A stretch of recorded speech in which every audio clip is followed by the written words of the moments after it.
Surprising thing, but kindergartners come to school very enthusiastic, very excited, very ready to learn. Third and fourth graders have been through it for a while, and you have to make them excited and get them back into that mode. Taught kindergarten, I think, 4 years. Switched to first, second, I taught third grade, I taught fifth grade, and when I came to 10 Sleep, I've taught second, fourth, and the combined third and fourth, and now kindergarten. Third grade was my very favorite. Kindergarten is fun, but it's a lot of work.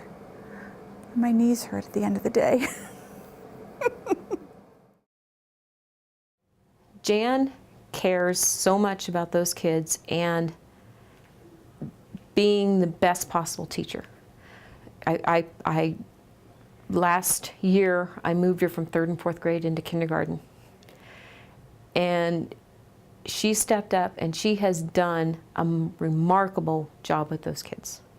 They come in knowing, you know, from nothing to being ready to read, and she has pulled them all up so that they're ready to enter first grade and have a successful experience in first grade. I saw the motherly side, but the firm side in her. And I knew she was an awesome teacher at whatever grade. But I felt that's what we needed at the kindergarten level. And she has just succeeded so beyond my expectations, actually, with those little kids. We got a new principal. She looked at our strengths one year and decided to move us around a little bit. At the time, I was surprised, not unhappy about it.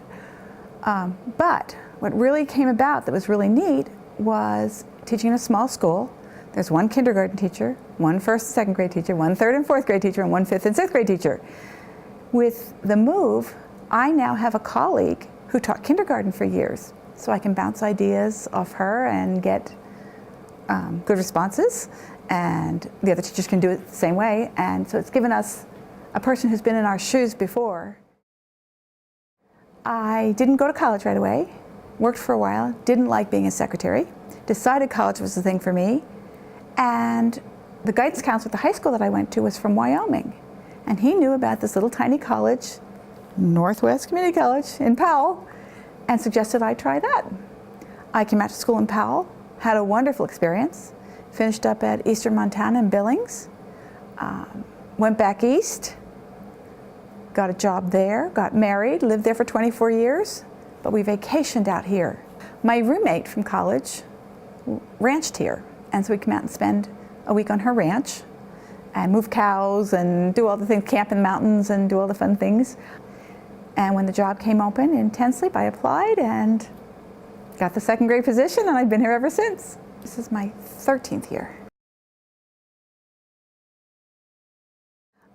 I believe in taking a child from where they are and moving them ahead.